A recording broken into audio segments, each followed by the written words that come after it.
Well, today there was that meeting to deal with the issue of electoral violence, or to think that on the day that we have such a conversation, we also had this situation at Ejura. We'll be shortly taking you to Parliament, where the Member of Parliament for Ejura is expected to make a statement on what has happened on the floor of Parliament. But just in case you have not followed the incident so far, there has been what you can call a gunshot spree this morning in a joint police and military operation in Ejura. 2 people have died, and the Member of Parliament is on the floor right now. Alias Kaka was a member of the Face the Country movement. As an active citizen who is interested in the development of the Ejura municipality, Ibrahim Mohammed has been engaged in a vigorous social media campaign to expose development challenges that confront the people in the municipality and the need for those challenges to be fixed to the admiration and support of many of the citizens of the area. Mr. Speaker, in the early hours of Saturday, 26 June 2021, some unscrupulous persons attacked Ibrahim Mohammed at his residence, where he sustained severe injuries. He was therefore rushed to the hospital for treatment. Unfortunately, he could not make it. He was reported dead on Monday, 28 June 2021.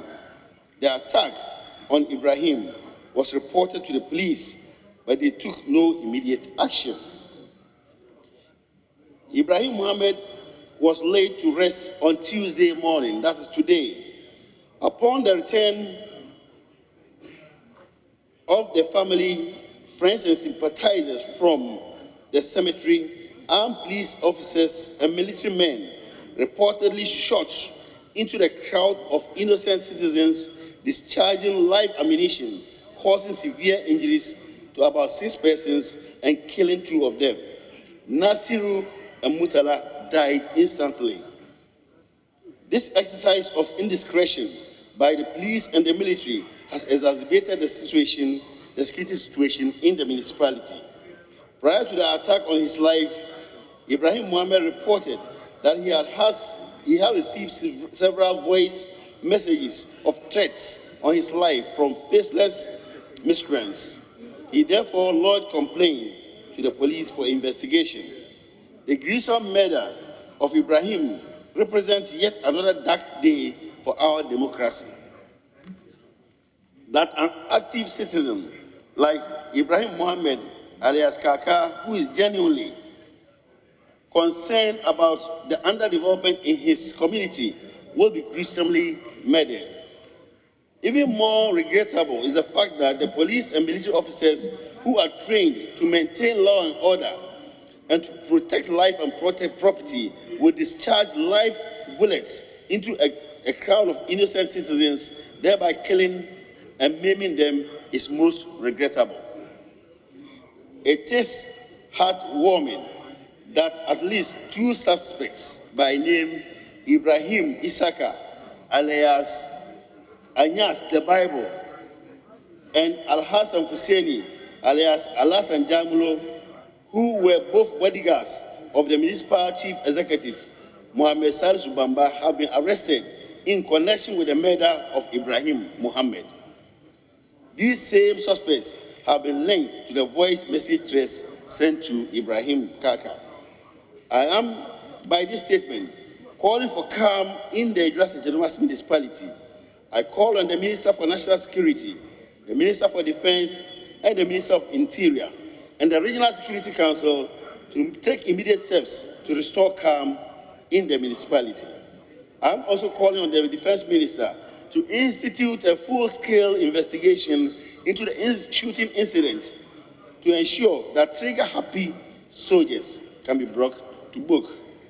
I demand nothing but justice for Ibrahim Mohammed and his family. The police must thoroughly investigate and prosecute the killers of Ibrahim to serve as a deterrent to persons who are acting with impunity in the municipality. While praying for the soul of Ibrahim, I also commiserate with his family, friends, and loved ones, especially the young widow and the children he left behind.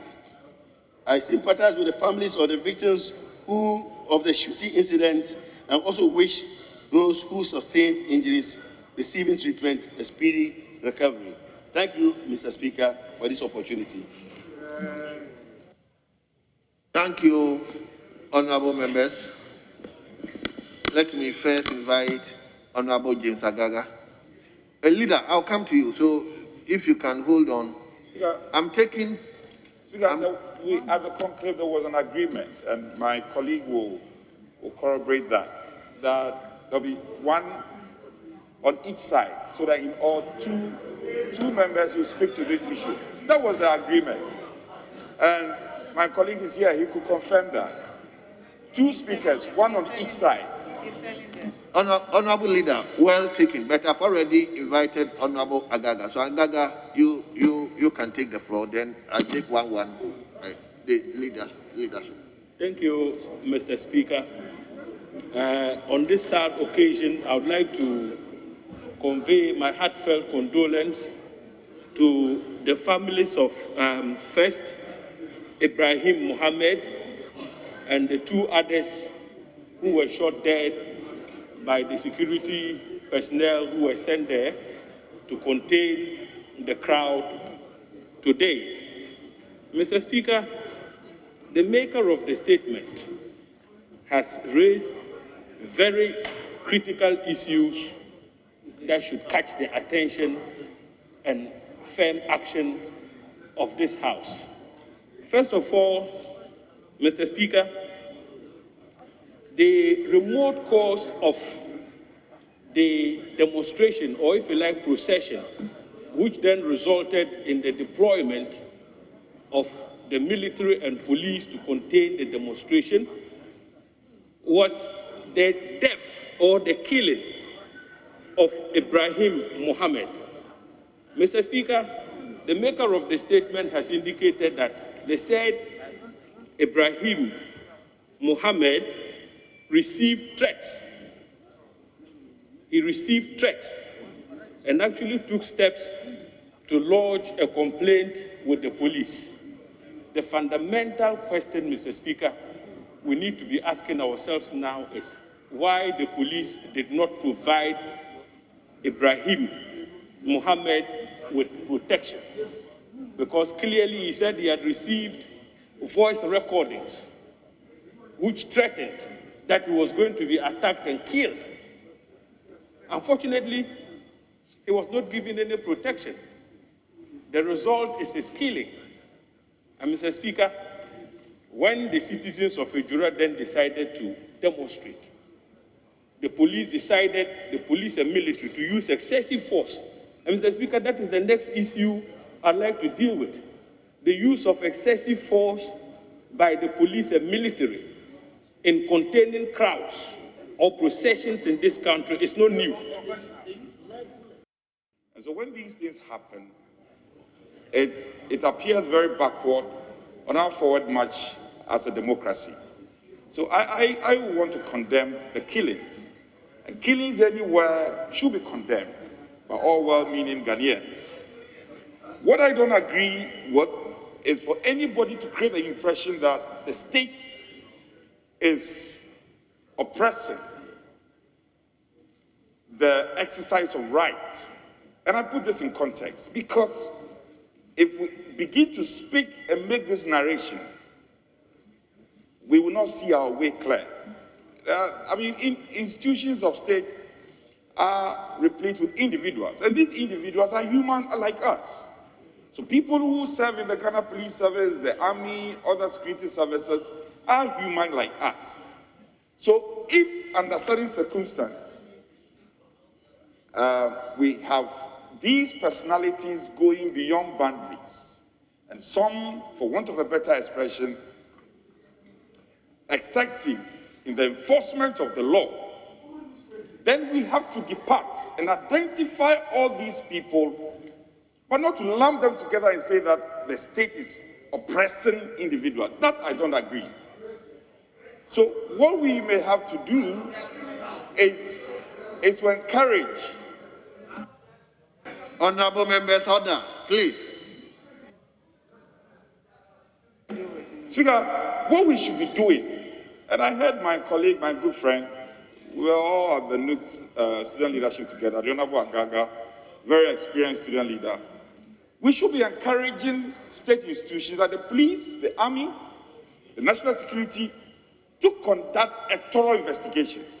And then the perpetrator should be brought to book. We cannot put a bad name on the Ghana Police Service because some individuals have engaged in some excesses. That would be most unfortunate. And I think that it is important we distinguish and distill these elements in the Ghana Police Service, other police services who are doing a good job, and let them face the rigors of the law. I think when we do that, people will be cautious in the exercise of enforcement of the law, and people will understand that indeed the source of their power is the Constitution of the Republic of Ghana, and there's nobody who's beyond the laws of our country. We must also be a bit measured in our commentary. I would never support the killing of any individual, any Ghanaian. Citizens must also cooperate, and the Honorable Agaga, when he was commenting, had sought to make the point that there were earlier warnings that were given, and he sought to ask what the police did in regard to all these earlier warnings that were given to them. I think that these are genuine concerns that all of us need to bring our minds to. Speaker, he concluded by calling for probably an order or directive from your outfit. I think that our standing orders gives us the power. The committee, your committee, the committee the honorable member serves on, the Committee on Defense and Interior, may not even need the directive of the Speaker to begin to ask questions, to begin to ask the sector minister to appear before the committee for some investigation at our level to go on. We are quick at saying, oh, let there be a full-scale investigation. What are we doing as members of parliament as part of our oversight? Let's also do our job. And our regulations mandate us to go into some of these concerns and investigate and report to plenary without necessarily waiting for a referral from the Speaker. It's most unfortunate. Our heart goes out to the family. The people of St. Duma say, particularly our member of parliament, we mourn with you. And probably parliament in your nation should also take some action through the relevant committee to show a certain concern for the citizens and the lives lost, and also to continuously employ the Ghana Police Service and the other security agencies to do a thorough investigation into this matter, so that never again shall citizens be visited with violence, and armed citizens who are going on a peaceful demonstration, violence be visited on them. It's most unfortunate, and I think that we need to go ahead and do what we have to do. We cannot, the Honorable, my good friend, we cannot base our conclusion on videos going viral. We can't do that. And it's a house of record. So I urge my good friend, Honorable Agaga, to team up with the chair of the Committee of Defense and Interior, and our good friend, the Honorable Ken Ejapon, to work together. And I can assure you that myself and my good friend, the Honorable Muntaka, and leadership will give you all the necessary support, and with the blessings of the Speaker, for us to come to the bottom of this matter. Speaker, I thank you for giving me this opportunity. Very good. Honorable Minority.